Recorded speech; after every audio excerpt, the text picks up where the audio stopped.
everyone, Jane Applegath, founder of the Epic Vision Zone Conversations That Inspire.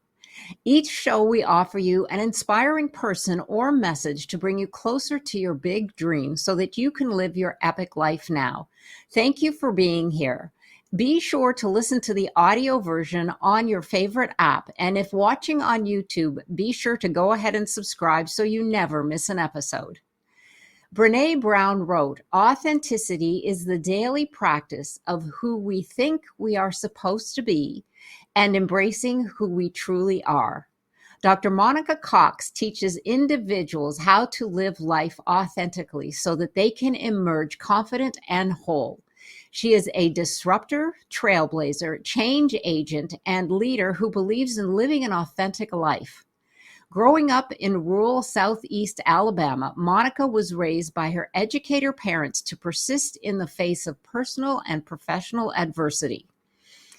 She is a 2020 Fellow of the American Society of Engineering Education, a distinguished professor of engineering, and former department chair at The Ohio State University, with over 130 publications, plus a presidential award for research and much more.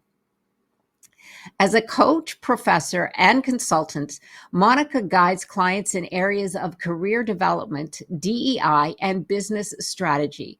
Her passion is educating and guiding others on journeys that connect the core of who they are with the legacies they want to leave. Her weekly podcast, Stop Playing Diversity, Monica dives into real-world DEI topics that are often not talked about. With her direct signature style, she presents pearls of wisdom and offers affirmations to help listeners emerge wiser, bolder, and stronger in the workplace. Her unique experiences and fearless attitude make her an inspiring and informative voice in the world of academia and beyond. Welcome, Dr. Monica Cox. So nice to have you here today. Oh, wow. Thank you so much. It's so great to be here, Jane. Thanks for just that introduction and just the enthusiasm for the message. Thank you. Well, you're very welcome. It's all you, and I'd love to get started here at the beginning. So what inspired you, Monica, to do the work that you do today? Well, I come from great people. You talked about my coming from rural Alabama, and now that both of my parents are no longer with me, I really focus a lot on my ancestors and on the people who have sown seeds in me. So they always focused on the community, on excellence, and on making sure that when we leave this earth, we leave it better than we found it. So my journey just started from my people and the values they instilled in me. Wonderful. To leave it better than what you found, how you found it. I love that. So true. Well, what is the biggest obstacle you have overcome in your own life? Um, the older I get, the more I realize that grief is a lot. And I never expected to feel the grief that I've had, particularly I mentioned the loss of my parents. And those unexpected situations happen when you least expect them. And it's having to move forward and continue and focus on a legacy and focus on the bigger picture as I do it without the people who instilled so much in me. So even as the holidays approach, I often think about that and what a new normal looks like when you're kind of not in control the way that you would think that you would be in control. So I don't have a very specific answer, but it's more of an overall response that's informed from loss and from just living a life that is sometimes unexpected. Yes, absolutely. In fact, that's all we do have is change. I know we love to plan and control. That's our reptilian brain. It says be safe. So therefore, things shouldn't change, but they do. But yes, absolutely. I certainly resonate with that as well. And thank you for sharing. Well, let's delve into the topic that I love, where you're a coach in authenticity. What does it mean to be authentic, and how do we create it? Well, authenticity is the core of who you are. It is unapologetic. It goes back to who you were created to be. It's connected back to gifts and our talents, and to flowing in a way that represents our joy and represents who we really are. So you become authentic when you acknowledge um, that it's kind of an inner thing. It's a mindset, and it starts with saying that I don't have to be something other than who I'm supposed to be. So that is one way to foster it, and that's what I tell people. It's the unapologetic part. Right. Unapologetically being yourself. It's like Brown said, it's not the who we should be, which is often instilled in us, not just through our parents, but through our education, our societies, our cultures. There's so much that comes at us when we're young, but it's not until we get older and wiser that we realize, wait a minute, that doesn't represent who I really feel I am. Right.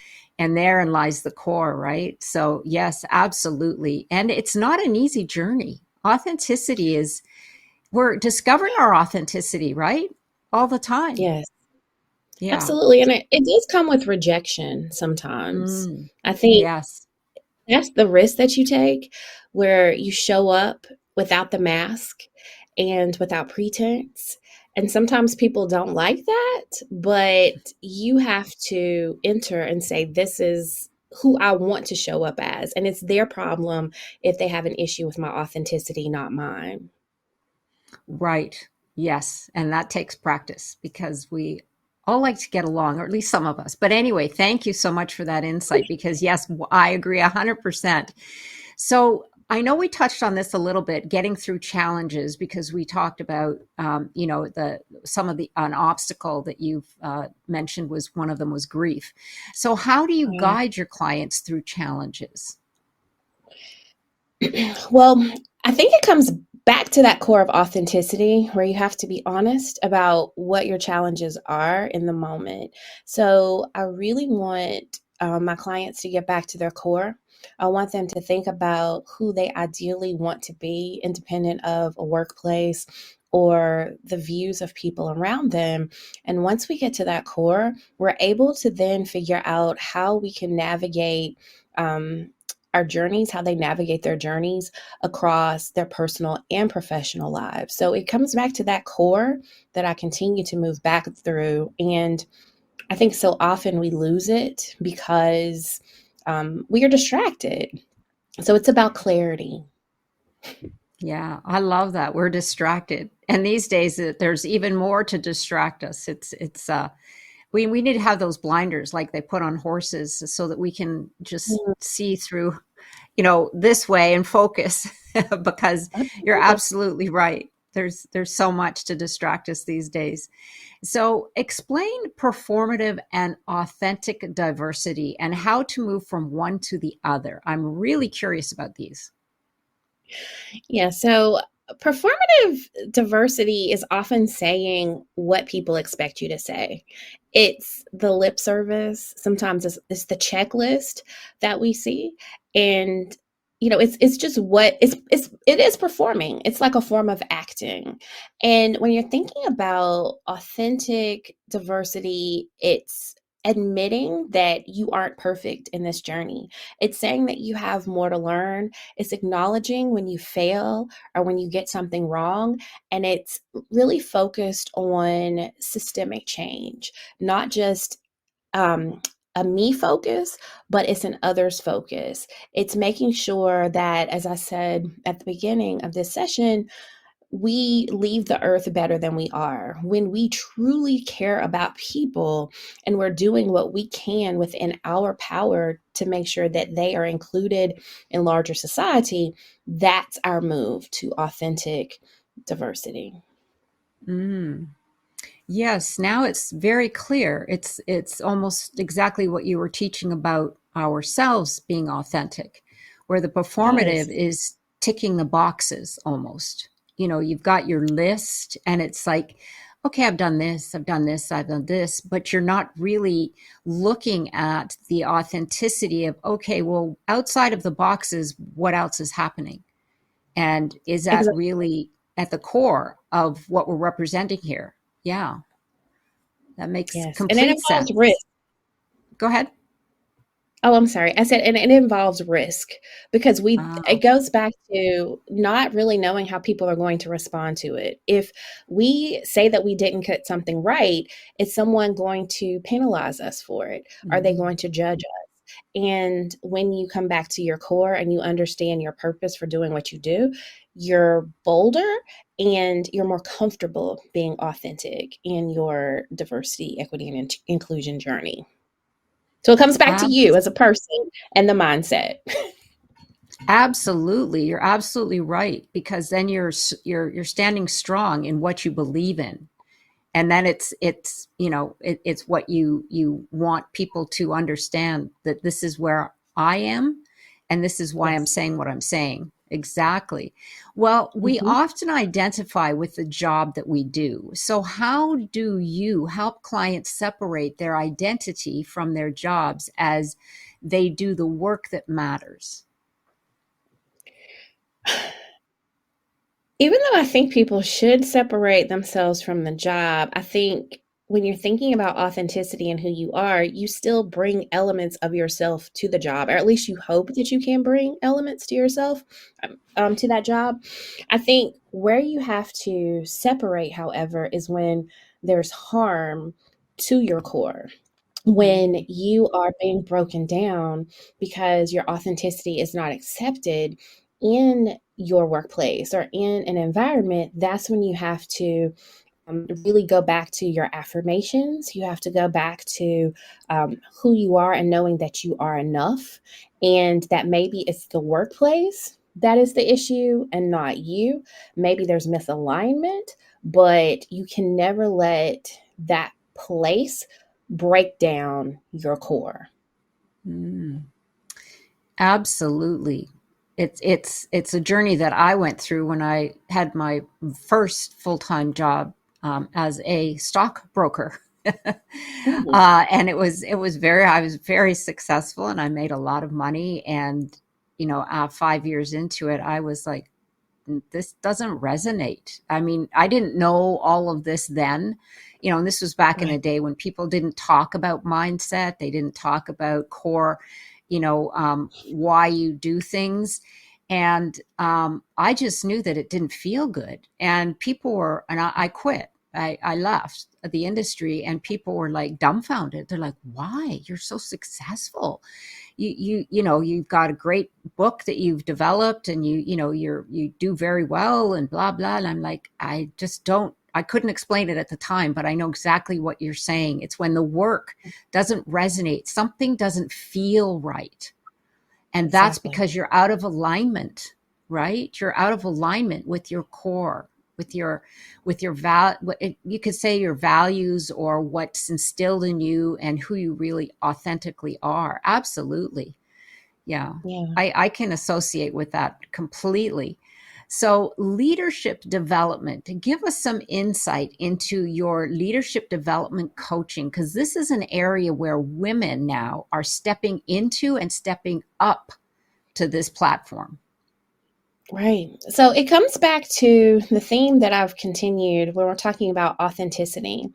There are so many women who are suffering in the workplace because they are trying to perform in ways that are not aligned with who they are. So, in terms of leadership development, I want people to know who they are and then really vet organizations to see if those organizations are places where they can thrive, where they can Mm, succeed as leaders, where they will be supported and protected as leaders to do the job that they are supposed to do.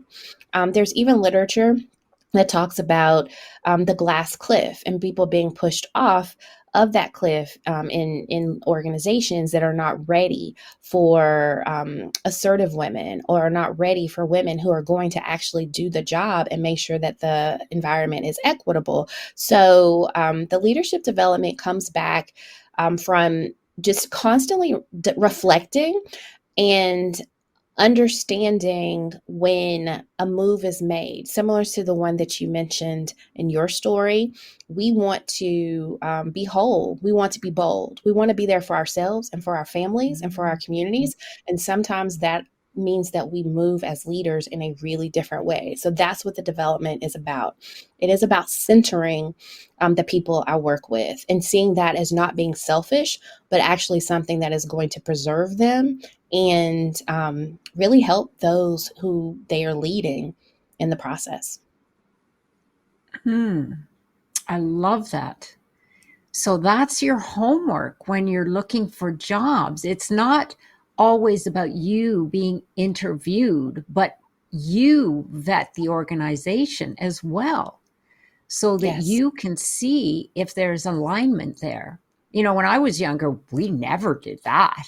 I mean, you applied for a job and you crossed your fingers and said, "Oh, I hope I get the job," because of whatever job that might have been. But yes, absolutely. And that I'm not sure if the I know young people change their jobs often, so maybe they Mhm. aren't vetting the organization, but they're not afraid to change jobs many, many times if they're not happy. But that is excellent advice, and move in the direction of where you feel you are going to be whole. I love that. I love that Yes. verbiage, being whole. Yeah. Absolutely. And may I add one more thing about that?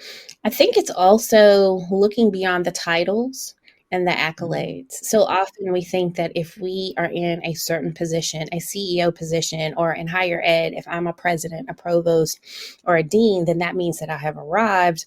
But there's this mindset shift where we know that we're a leader no matter what the position. And when you understand that your leadership happens at the table, outside the table, in the community, in the meeting, and in every place where you are, I think that allows you to truly flow as a leader and to expand the territory and the influence that you have too. So that's what I try to teach people too. It's very non-traditional, but we have to get out of the very traditional mindset of what value looks like in an organization. We enter with value, we will leave with value, and Mm. nothing that happens in that organization can shake that. Mm. That's gold nuggets there. Absolutely. I love it. It's going outside the box and taking a look at the whole as well as how it makes you feel and whether or not that resonates with you. But yes, because we're all tempted by the titles. I mean, they're like candy, especially Yes, if you're that way inclined, but you're absolutely right. Once you shift your mindset to say what is good for me, not just the name or the title or the company, it paints a whole different picture, and you approach it in a whole different way. And in fact, you would approach it, I would feel, with more confidence, because whatever absolutely. position you're in, you're already a leader, right? You We are. have to lead our You are. lives first, Yes. you know. And it's about surrounding yourself with the community that supports that too. Because there are sometimes tensions with people who, as you mentioned, will question us. Why are you Mm, leaving that job? Why are you leaving good money on the table? Well, you know what? That's not who you need to be around right now. You need to be around the people who say, I understand, Jane, that you're doing what you need to for you. I know that there's better for you out there, and that's a mindset as well. That's something that we sometimes have to do on this journey. We grow in different ways. And as we grow, we sometimes shift who's in our right. circle. And that's scary too. So all of this is about risk taking from top to bottom. It's a lot. Yes. It's definitely learning to be outside your comfort zone, because It that is. therein lies the core. Because when we do, we grow. That's the only way we grow, is when we take our toe and do that little step and then do another step and they go, well, you know what, I'm still here. it wasn't so bad, Yes. or maybe it was, but Mhm. I'm still here. So thank you Yes. for that, Monica. That was great. No, so here's something that sort of flows in with that. Toxic workplaces. How does someone create an actionable, strategic plan to walk away from a toxic workplace? Yes, this is a hard question, and I feel that it's like one of those, million-dollar questions. And I think you do have to look at a system. I love systems. And unfortunately, many people cannot just walk away because they have people who rely on them and they have other situations that are going on. But I think it starts back with, of course, the mind, and it's making a decision to say, I want to move away from this space. And it's also about being very strategic and setting a plan. Um, I always tell people you have to be practical. If you have bills to pay, if you are a caregiver, if there are certain things that um, will prevent you from moving forward, you do need to take that into consideration. But you also need um, to evaluate what is necessary for you given what is happening, in your personal life. You need to also make sure that you communicate your plan with other people who will be impacted. And so I think the core of what I want to say is strategy is very important. Make up your mind that this is what you want to do, create a plan, then execute the plan in a way that promotes you and makes sure that you are whole and safe. Yes, absolutely, because it can be very scary. Like you said, you have to take a look at what's happening in your life if you have responsibilities. Yes. Yeah, that sort And of I'm thing. And then go ahead. No, I was saying, I know that I speak about that because also, I mentioned the caregiving that I had with my parents. My mother was ill and required 24-hour care for 5 years. And I was an only child who lived about 800 miles away. So Mm. it wasn't just about me in that example. And I think there are so many people who are just not on an island and they have to think about everything holistically. So I speak from that perspective of someone who has always had to be strategic about how I move, but also realize that I have to be whole and healthy to take care of the people I love as well. So it really is a balancing act for many people. And that's where I recommend therapy. I recommend our communities. I recommend whatever we need to do to make sure that we are getting the support we need as we transition out of toxic spaces too. So it's not just about us, it is the community that we create as we move in those spaces. Such good advice. Yes, absolutely. Thank you for that. Well, building a positive workspace. This is an area where I know is one of your, where you're an expert. Tell us about applying DEI concepts to help build and sustain a positive workplace. Yes, I think so. Often when you hear people talk about DEI, it sounds really controversial and very nasty sometimes, where people think it's just an ugly thing. But if you go back to the basic principles of organizations and infrastructure, you'll notice that systems are supposed to have policies, processes, ways of working. And there's those policies, processes, and ways of working are supposed to be transparent to the people in that system. That means that we should know how we are compensated, we should know how we're promoted, we should understand how we move, how the responsibilities connect to each other.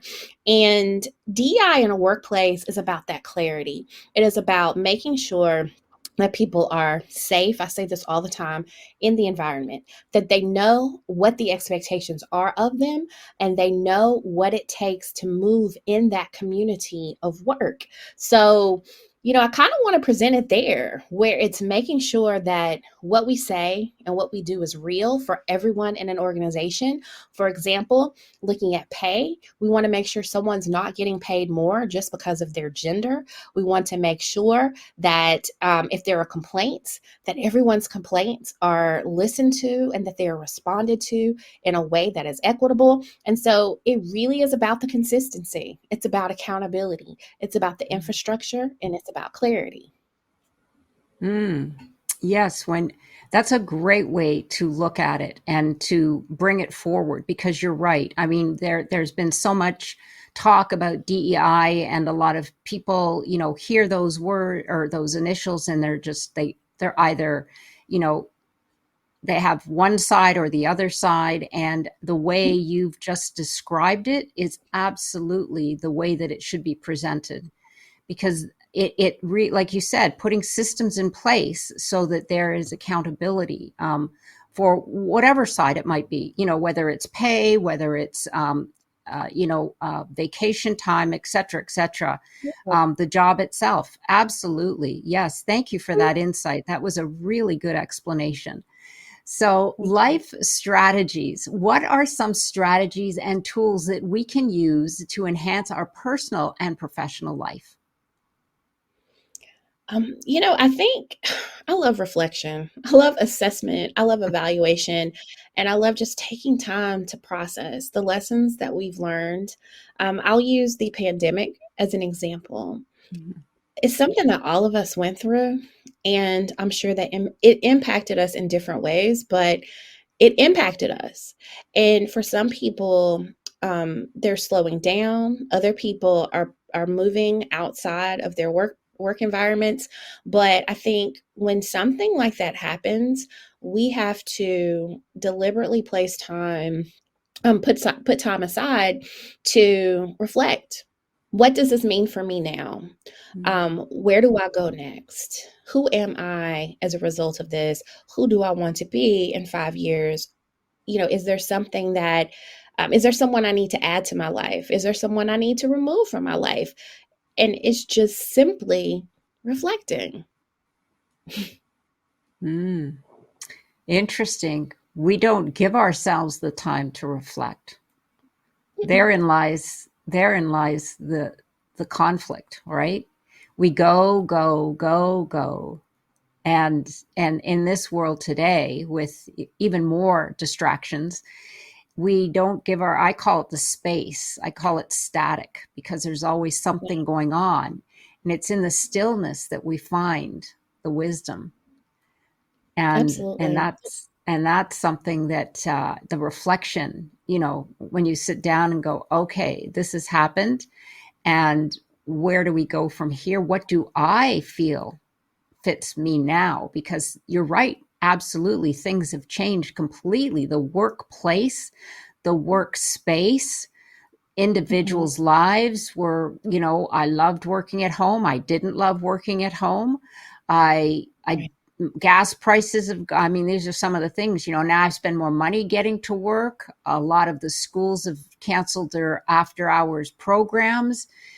So now I have to Yes. find a sitter. I mean, it just goes on and on, but you're right. Just sit down and give yourself the time to reflect. Yes, that is such good guidance and coaching.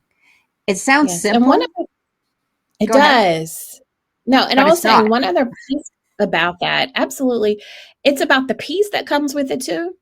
And that's something that I'm learning. So often we'll have so much noise and there are Mm, things that agitate us. I think, so many people are anxious, and I have learned in that space, if I have 10 things that can consume me, what are the things that bring me peace? Why do mm, I continue to have the agitation about something else? Like if there's a new project and I just don't feel good about it, like I don't know if that's the place I'm supposed to move in, pay attention to that. You may not have all the details, but many times our bodies, our minds tell us something that we sometimes are not yet able to process. And that's the beauty in reflection and in being really aware and attuned to where we're supposed to be at certain points in our lives. Um, I was listening to a book, and I might have to share it with you afterward because I can't remember it at this point, but it talked about self care. And so often we're thinking self care is an activity like, oh, I want to do yoga. Oh, I need to go, read a book. But if your self care is stressing you out, is it really self care? Mm, So pay attention to how we beat ourselves up because we don't do certain things, because that's maybe not what we're supposed to do. What is the deeper issue? What is the systemic issue? What is causing us to have the stress that is even associated with the things that we think are going to give us rest? wow, Monica, that's an entire chapter. That's a book. I think it is Seriously. someone's book. I heard it on a podcast. I was like, hold it. So it's reframing, it's really thinking. Yes, absolutely. Because you're right. I mean, a lot of people do this self care, and the self care is stressing them out, which is it's defeating the entire purpose. But I've never heard anybody say that before. Oh my gosh, that's brilliant. Absolutely, yes. Reflection, and it's also, you like you said, awareness and women's intuition. You were saying about if it doesn't, something doesn't feel right, we have really good intuition, and it really does, it is sending us a message. The thing is that often we don't listen to it, and then we usually pay the price later on. But you're absolutely right. Reflection and listening to our gut, our intuition. Thank you. I love that. That was fabulous. Well, here's something. Tell us about your podcast, Stop Playing Diversity. Yes. So there's a little story there because I would just talk. I would talk to people, or I would try to talk to people similar to how I'm speaking with you. And they would always be these water cooler conversations or a telephone call.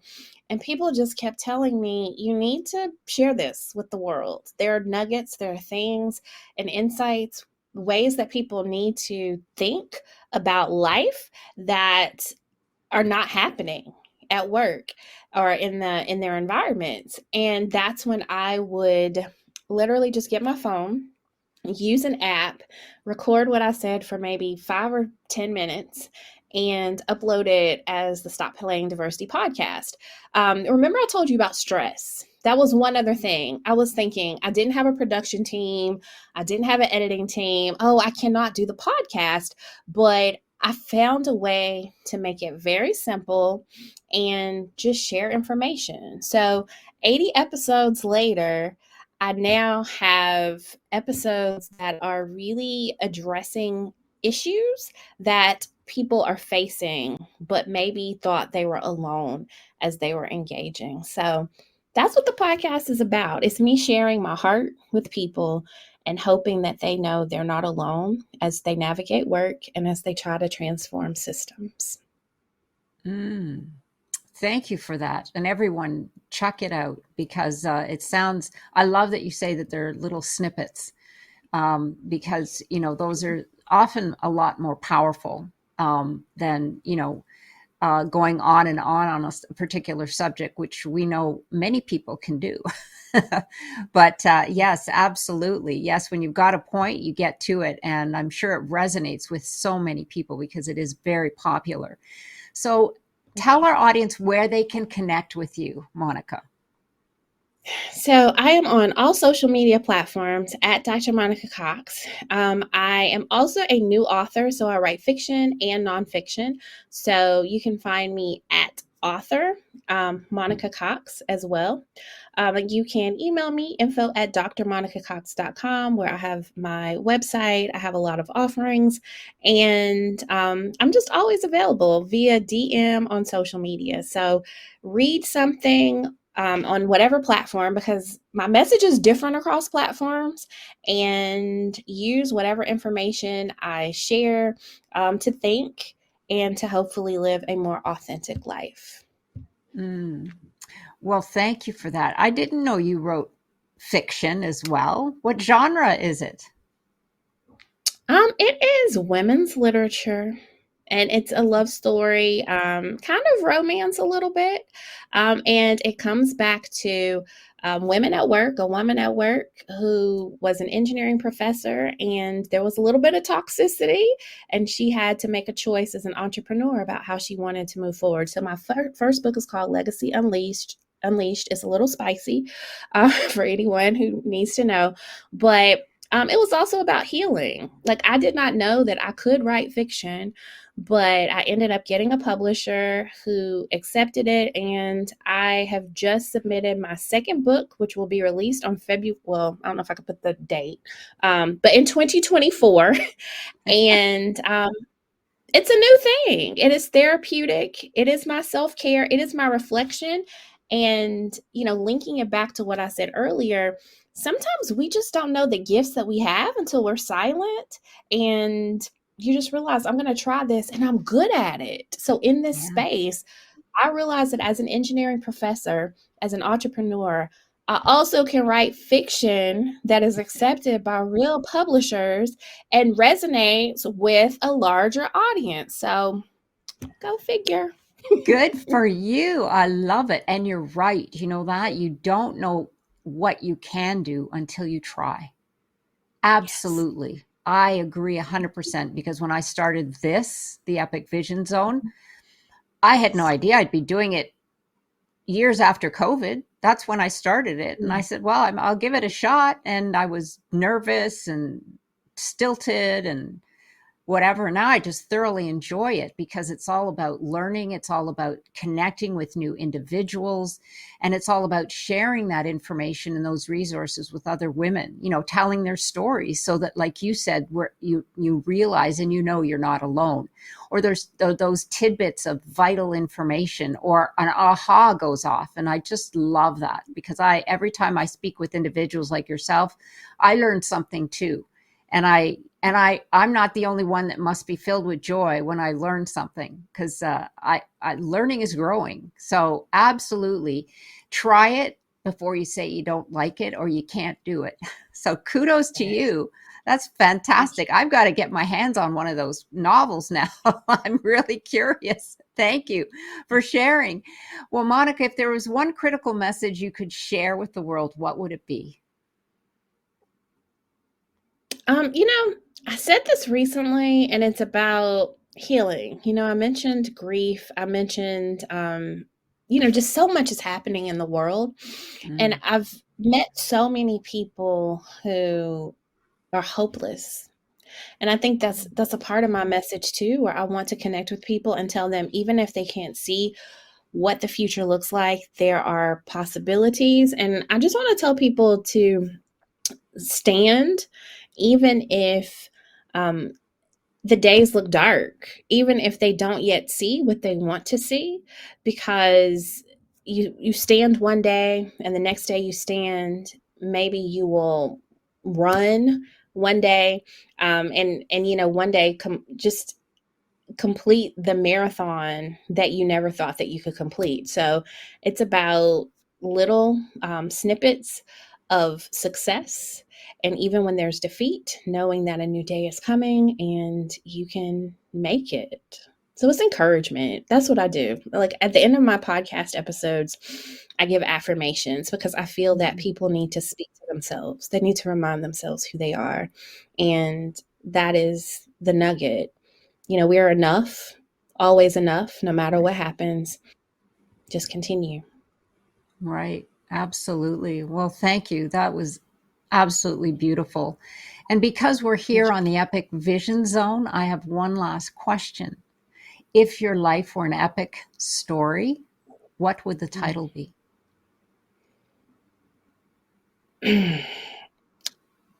I do have another book that's coming out too in 2024, and I think I'll use that, and it would be Never Defeated. Mm, perfect. Yeah. I love that.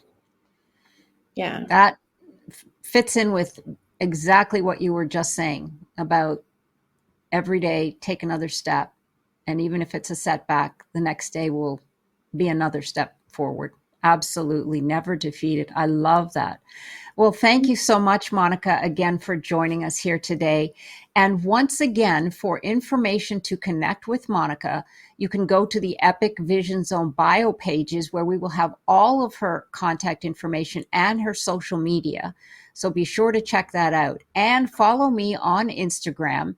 And don't forget to connect with me at janeapplegath.com, where you can download Creative Power and Vision Play. And sending you much love and greatness, this is the Epic Vision Zone, transforming your dreams into epic success.